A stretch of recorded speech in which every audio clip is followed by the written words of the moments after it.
יחי עדינינו, מירנו ורבינו, מלך המשיח לעולם ועד. לחיים.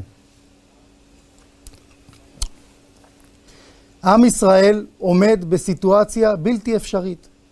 מצד אחד המצרים, מצד שני הים, מהצד השלישי המנהיגים הרופסים של המדינה, מי מדבר על האמריקאים וכדומה.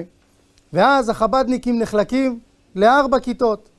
הכת הראשונה אומרת, ניפול לים, נחלק דורדורנטים לחיילים, מנות חמות, סיגריות, דברים אלוקיים, חיטת במיקרופילים, גופיות ציצית, צבאיות כמובן. הכת השנייה אומרת, ניתנה ראש ונשובה מצרימה, בואו נחזור לגוש קטיף, נחזור לתשל"ד. הכת השלישית אומרת, נילחם, נצטרף לצה"ל, צריך לכסח אותם, את כל הערבים. הכת הרביעית אומרת, נתפלל. איך אפשר לשכוח את הרב קוטיק, הפיתלח, חוב בייז, המכתז, פרק של המשיח, קל"ד, ק"נ. ורק הקדוש ברוך הוא אומר, ויסעו, קדימה, לגאולה. כל הפתרונות האלה טובים למצב של גלות, למצב נפשי של גלות. ולא שלא צריכים את כל זה. צריכים להתפלל, וצריכים לכסח, וצריכים לחזור, וצריך לעזור לחיילים. זה באמת קצת שונה מארבע כיתות המקוריות, אבל כל אלה צריכים להיות כתוספת, כעניין צדדי, מכורח המציאות והמצב, לא כשליחות ותפקיד חיינו. אנחנו לא רוצים להישאר ככה, אנחנו רוצים התגלות מלאה ומושלמת, רוצים את בית המקדש יורד משמיים, רוצים את כנס ברוכים הבאים האמיתי, כשכל עם ישראל יחזור ביחד ל-770 לבית המקדש. אז איך ויסעו? לאן ויסעו?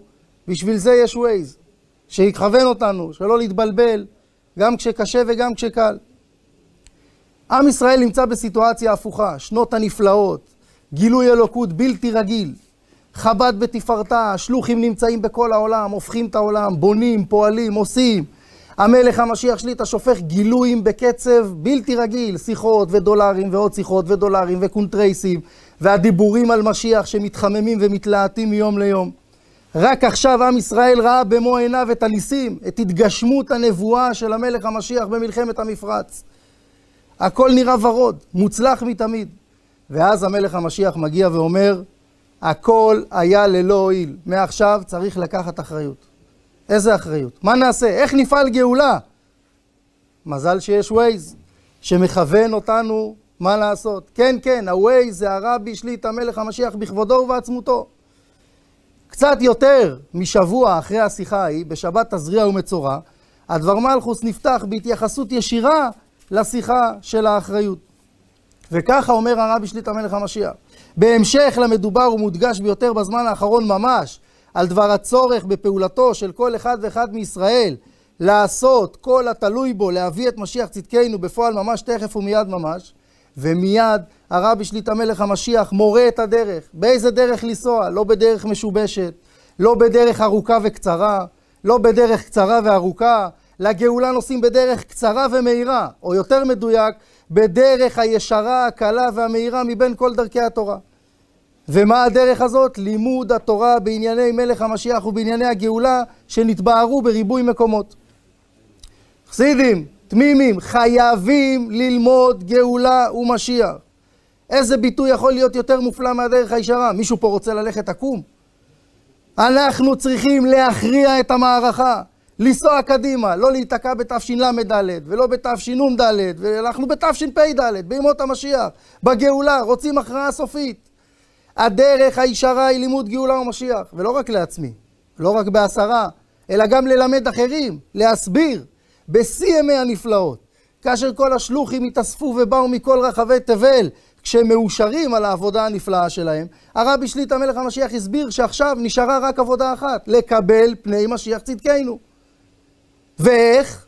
איך מקבלים פני משיח? בלימוד, ובלשונו הקדושה, על ידי שהוא מסביר את עניינו של משיח באופן המתקבל אצל כל אחד ואחד, כמבואר בתורה שבכתב ותורה שבעל פה, כולל ובמיוחד על ידי לימוד ענייני משיח וגאולה, ובפרט באופן של חוכמה, בינה ודעת.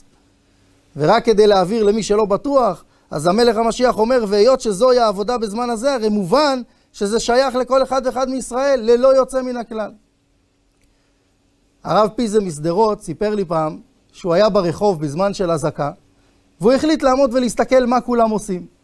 ואז הוא רואה שהאנשים שהיו במדרכה הימנית רצים למדרכה השמאלית, והאנשים שהיו במדרכה השמאלית רצים למדרכה הימנית. הם פשוט התחלפו. מה ההיגיון? אין היגיון. ההיגיון הוא פשוט. כשיש אזעקה אתה חייב לזוז מהמקום, אתה לא יכול להישאר אדיש, אתה חייב לעשות משהו. אותו דבר, כאשר המלך המשיח שליטה בא ואומר, עשו כל אשר ביכולתכם, צריך לעשות משהו. כאשר מתרעשים ומתבעלים, הלוואי וזה היה אומות העולם, צריך לעשות משהו. מה עושים? לומדים ומלמדים. דבר נוסף, משיח ושתיין גזטן, המשיח יהיה כתוב בעיתונים. ככה אמר אדמו"ר הזקן. אם בעיתון שקראתם הבוקר לא היה כתוב על משיח, כנראה שזה לא עיתון. כולם כבר יודעים שהתקשורת, העיתונים, האתרים, זה לא מקור חדשות. זה מקור להפצת אג'נדות, פרשנות, דעות. הם לא באים לתאר את המציאות האמיתית, האובייקטיבית, את מה שמתרחש. הם רוצים לתאר את הצורה שהם רוצים שנראה את המציאות. הם רוצים להניע אותנו לחשוב דברים מסוימים. יש רק מקור אחד, אובייקטיבי, לחדשות אמיתיות שמתארות את המצב כפי שהוא באמת. וזה לא קבוצת וואטסאפ, ולא ערוץ בטלגרם, ולא כל מיני דברים כאלה. מדובר על עיתון, עיתון לבן, עם אותיות שחורות, אפילו מנוקד בשנים האחרונות. ובעמוד השער שלו כתוב דבר מלכוס. כן, כן, השיחות של הרבי שליט"א מלך המשיח. דבר פשוט, שמה שיש לנו בראש, בשכל, זה משפיע על החיים שלנו. הדברים שאנחנו קוראים, או שומעים, או רואים, זה מה שמשפיע עלינו, על התפיסת המציאות שלנו. מישהו שאל פעם את החסיד רב לוזר קניג, איך אתה חי כל כך משיח? אז הוא אמר לו, תראה, האמת גם לי היה פעם קשה, הייתי לומד את השיחות וכל מיני כאלה, אבל הייתי ירושלמי טוב, היה לי רדיו כזה גדול, הייתי שומע רדיו והכל היה הולך לזה. ואז יום אחד קמתי, תפסתי את הרדיו, זרקתי אותו לצפרדע וזהו, מאז הכל בסדר. אי אפשר להיות כל היום דבוק לחדשות ומידע ממקורות קלוקלים לצפות לחיות גאולה, לצפות לגאולה, לצפות למשיח, לצפות לחיים מאושרים. לא קל לחיות גאולה במצבנו. אפילו הרבי שליט"א מלך המשיח בעצמו אומר שיש קושי, אסקומטון שוור, יש קושי להחדיר את ההכרה וההרגשה שעומדים על סף ימות המשיח. אבל הפתרון לזה לא נמצא בעיתונים ובחדשות. הפתרון נמצא באותו עיתון לבן ומנוקד. שהעצה לזה היא על ידי לימוד התורה בענייני הגאולה. כי הדרך לחיות משיח זה על ידי שהשכל נהיה ממולא וחדור בגאולה. בהבנה והשגה בענייני תורה של גאולה. וממילא מהשכל זה מתפשט וחודר גם ברגש שבלב. ובמחשבה ובדיבור ובמעשה. תכלס, כדי לחיות גאולה, לא צריך לצרוך גאולה ומשיח. נקודה. כמו שכל חבדניק כבר יודע שכשיש לו בעיה הוא בודק את המזוזות. כי ככה התרגלנו, ככה הרבי שליט"א מלך המשיח חינך אותנו לאורך שנים. אותו דבר המלך המשיח נותן לנו את הדרך ואת הכלים לראות גאולה, לחיות גאולה בכל דבר, בכל עניין. להגיב נכון ובצורה גאולתית לכל דבר שקורה לנו בחיים. יש כאן הורים לילדים, ויש כאלה שלא. כולם רוצים חיים טובים, כולם רוצים להיות שמחים, כל אחד רוצה חיי משפחה טובים, כל אחד רוצה לגדל ולחנך את הילדים שלו בדרך נכונה, בדרך שמחה, כל אחד רוצה שיהיה לו מתוק, בגשמיות, כמובן גם ברוחניות. בשביל זה צריך להיות חדור בגאולה ומשיח. בשביל זה צריך ללמוד כל הזמן. צריך שהבית יחווה את הלימוד. הרבי שליט"א מלך המשיח נותן לנו כלים לחיים של גאולה כפשוטו ממש. הרבי שליט"א מלך המשיח אוהב אותנו, מחובר אלינו, נמצא בתוכנו ונותן לנו את האפשרות לגאול את החיים שלנו, גאולה פרטית, כמובן את הגאולה הכללית. ואם מישהו כבר חי גאולה, מצוין. עכשיו הוא יכול לפתוח את העיניים ולראות שהגאולה כבר פה והמשיח כבר פה והוא נמצא ב-770, הכנס הזה מיועד לכאלה שרק עכשיו פגשו אותו שם.